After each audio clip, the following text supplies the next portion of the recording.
Hi friends, ಎಲ್ಲರಿಗೂ ನಮಸ್ಕಾರ. Food junction ಕಾರ್ಯಕ್ರಮಕ್ಕೆ ಸ್ವಾಗತ. ಎಲ್ಲರ ಮನೆಯಲ್ಲಿ ಸಾಮಾನ್ಯವಾಗಿ ನೆಂಟರು ಬಂದಾಗ ಲೆಮನ್ ಜ್ಯೂಸನ್ನು ಮಾಡಿಕೊಡ್ತೀವಿ. ಈ ಲೆಮನ್ ಜ್ಯೂಸಿಗೆ ಈ ಒಂದು ಐಟಮನ್ನು ಹಾಕಿ ನೋಡಿ, ಬಂದ ನೆಂಟರು ಕೂಡ ಎಲ್ಲರೂ ಹೊಗಳಿ ಹೋಗ್ತಾರೆ, ಅಷ್ಟೊಂದು ರುಚಿಯಾಗಿರುತ್ತೆ. ಆ ಸೀಕ್ರೆಟ್ ಐಟಮ್ ಯಾವುದು ಅಂತ ನಾನು ನಿಮಗೆ ತೋರಿಸ್ಕೊಡ್ತೀನಿ. ಅದಕ್ಕಿಂತಲೂ ಮುಂಚೆ ನನ್ನ ಚಾನಲನ್ನು ಯಾರೆಲ್ಲ ಸಬ್ಸ್ಕ್ರೈಬ್ ಮಾಡ್ಕೊಂಡಿಲ್ಲ, ಪ್ಲೀಸ್ ಸಬ್ಸ್ಕ್ರೈಬ್ ಮಾಡ್ಕೊಳ್ಳಿ. ಹಾಗೆ ಪಕ್ಕದಲ್ಲಿರುವ ಬೆಲ್ ಐಕಾನನ್ನು ಪ್ರೆಸ್ ಮಾಡಿ. ಫ್ರೆಂಡ್ಸ್, ನಾನು ಮೊದಲಿಗೆ ಒಂದು ನಿಂಬೆಹಣ್ಣನ್ನು ತೆಗೆದುಕೊಂಡು ಕಟ್ ಮಾಡ್ಕೊಳ್ತಾ ಇದ್ದೇನೆ. ನಾನು ಇಲ್ಲಿ ಒಂದೇ ಗ್ಲಾಸನ್ನು ಲೆಮನ್ ಜ್ಯೂಸನ್ನು ಮಾಡ್ತಾ ಇದ್ದೇನೆ. ನಿಮಗೆ ಯಾವ ಕ್ವಾಂಟಿಟಿನಲ್ಲಿ ಬೇಕು ಅಷ್ಟು ಲೆಮನನ್ನು ತೆಗೆದುಕೊಳ್ಳಿ. ನಂತರ ಇದರ ಬೀಜವನ್ನು ತೆಗೆದುಕೊಂಡು ಸಪ್ರೇಟ್ ಮಾಡಿಕೊಳ್ಬೇಕು. ಫ್ರೆಂಡ್ಸ್, ಈ ಜ್ಯೂಸು ಹೊಸ ರುಚಿಯ ಅನುಭವ ಅಂತಲೇ ಹೇಳ್ಬೋದು. ಅಷ್ಟೊಂದು ರುಚಿಯಾಗಿ ಬರುತ್ತೆ. ಖಂಡಿತ ನೀವು ಕೂಡ ಯಾರಾದರೂ ಮನೆಯಲ್ಲಿ ನೆಂಟರು ಬಂದರೆ ಈ ರೀತಿಯಾಗಿ ಜ್ಯೂಸ್ ಮಾಡಿಕೊಡಿ, ತುಂಬಾ ಇಷ್ಟಪಟ್ಟು ಕುಡಿತಾರೆ. ಬೇಸಿಗೆ ಕಾಲದಲ್ಲಿ ಈ ಥರ ಜ್ಯೂಸ್ ಕುಡಿಯೋದ್ರಿಂದ ನಮ್ಮ ಆರೋಗ್ಯಕ್ಕೂ ಕೂಡ ತುಂಬ ಒಳ್ಳೆಯದು. ಬೀಜವನ್ನು ಸಪ್ರೇಟ್ ಮಾಡಿಕೊಂಡ ನಂತರ ಇದರ ರಸವನ್ನು ನಾನು ತೆಗೆದುಕೊಳ್ತಾ ಇದ್ದೇನೆ. ಈ ಲೆಮನ್ ಜ್ಯೂಸನ್ನು ಯಾಕೆ ಸಪ್ರೇಟಾಗಿ ತೆಗೆದುಕೊಳ್ತಾ ಇದ್ದೇನೆ ಅಂದರೆ, ಇದನ್ನು ಮಿಕ್ಸಿ ಜಾರಿಗೆ ಹಾಕಿಕೊಳ್ಬೇಕು. ಅದಕ್ಕಾಗಿ ನಾನು ಈ ರೀತಿಯಾಗಿ ಮಾಡ್ಕೊಳ್ತಾ ಇದ್ದೇನೆ. ಇವಾಗ ಮಿಕ್ಸಿ ಜಾರನ್ನು ತೆಗೆದುಕೊಂಡು ಲೆಮನ್ ಜ್ಯೂಸನ್ನು ಹಾಕಿಕೊಳ್ಬೇಕು. ನಂತರ ಸ್ವಲ್ಪ ಶುಂಠಿಯನ್ನು ಹಾಕಿಕೊಳ್ಳಿ. ಶುಂಠಿ ಇಷ್ಟ ಆಗದೇ ಇರೋರು ಸ್ಕಿಪ್ ಮಾಡ್ಕೊಳ್ಬೋದು. ಇವಾಗ ನಾನು 3 ಟೇಬಲ್ ಸ್ಪೂನಷ್ಟು ಸಕ್ಕರೆಯನ್ನು ಹಾಕಿಕೊಳ್ತಾ ಇದ್ದೇನೆ.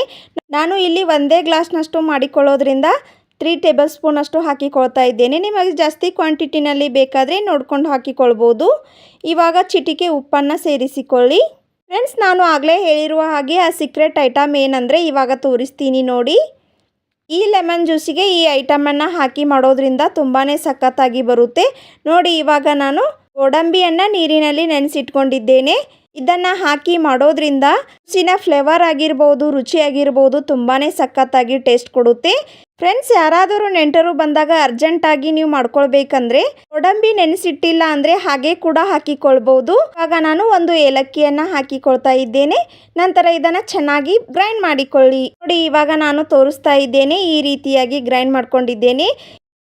ಇವಾಗ ನಾನು 1 ಗ್ಲಾಸ್ನಷ್ಟು ನೀರನ್ನು ಹಾಕಿಕೊಂಡು ಮತ್ತೊಮ್ಮೆ ಗ್ರೈಂಡ್ ಮಾಡ್ಕೊಳ್ತಾ ಇದ್ದೇನೆ. ಫ್ರೆಂಡ್ಸ್, ಈ ರೀತಿಯಾಗಿ ಜ್ಯೂಸನ್ನು ಮಾಡಿಕೊಡೋದ್ರಿಂದ ತುಂಬಾ ಇಷ್ಟಪಟ್ಟು ಕುಡಿತಾರೆ. ಖಂಡಿತ ನೀವು ಕೂಡ ನಾ ಹೇಳಿರೋ ವಿಧಾನದಲ್ಲಿ ಒಮ್ಮೆ ಟ್ರೈ ಮಾಡಿ ನೋಡಿ. ಇವಾಗ ನಾನು ತೋರಿಸ್ತಾ ಇದ್ದೇನೆ ಎಷ್ಟು ಚೆನ್ನಾಗಿ ಬಂದಿದೆ ಅಂತ. ಇವಾಗ ನಾನು ಇದನ್ನು ಸ್ಟೇನ್ ಮಾಡ್ಕೊಳ್ತಾ ಇದ್ದೇನೆ. ಏಲಕ್ಕಿ ಸಿಪ್ಪೆ ಅದು ಇರುತ್ತೆ ಅಲ್ವಾ, ಅದಕ್ಕೆ ನಾನು ಸ್ಟೇನ್ ಮಾಡ್ಕೊಳ್ತಾ ಇದ್ದೇನೆ ನೋಡಿ. ಇವಾಗ ಈ ರೀತಿಯಾಗಿ ಜ್ಯೂಸ್ ರೆಡಿಯಾಗಿದೆ. ಫ್ರೆಂಡ್ಸ್, ಕಾಮನ್ ಆಗಿ ಎಲ್ಲರ ಮನೆಯಲ್ಲಿ ಲೆಮನ್ ಜ್ಯೂಸನ್ನು ಮಾಡ್ತಾರೆ. ಖಂಡಿತ ಈ ವಿಧಾನದಲ್ಲಿ ಕೂಡ ಒಮ್ಮೆ ಟ್ರೈ ಮಾಡಿ ನೋಡಿ. ರುಚಿ ಅಂತ ತುಂಬಾ ಸಖತ್ತಾಗಿ ಬರುತ್ತೆ. ಇವಾಗ ನಾನು ಸಾರು ಮಾಡ್ಕೊಳ್ತಾ ಇದ್ದೇನೆ ನೋಡಿ. ಫ್ರೆಂಡ್ಸ್, ಕಲರು ಕೂಡ ಎಷ್ಟು ಚೆನ್ನಾಗಿ ಬಂದಿದೆ ಅಂತ. ಈ ವಿಡಿಯೋ ನಿಮಗೆ ಇಷ್ಟ ಆಗುತ್ತೆ ಅಂತ ಅನ್ಕೋತೀನಿ. ಹಾಗೆ ಈ ವಿಡಿಯೋನ ಫ್ರೆಂಡ್ಸ್ ಜೊತೆ, ಫ್ಯಾಮಿಲಿ ಜೊತೆ ಶೇರ್ ಮಾಡಿ ನನಗೆ ಸಪೋರ್ಟ್ ಮಾಡಿ. ಫ್ರೆಂಡ್ಸ್, ಈ ಲೆಮನ್ ಜ್ಯೂಸಿಗೆ ಐಸ್ ಕ್ಯೂಬ್ ಆದರೂ ಹಾಕೊಂಡು ಕುಡಿಬೋದು. ಈ ವಿಡಿಯೋ ಇಷ್ಟ ಆದರೆ ಲೈಕ್ ಮಾಡಿ, ಶೇರ್ ಮಾಡಿ. ಇನ್ನಷ್ಟು ಈಸಿ ರೆಸಿಪಿಗಾಗಿ ನನ್ನ ಚಾನಲನ್ನು ಸಬ್ಸ್ಕ್ರೈಬ್ ಮಾಡಿಕೊಳ್ಳಿ. ಮುಂದಿನ ಇಂಟ್ರೆಸ್ಟಿಂಗ್ ರೆಸಿಪಿಯೊಂದಿಗೆ ಮತ್ತೆ ಸಿಗ್ತೀನಿ. Keep watching. Thank you.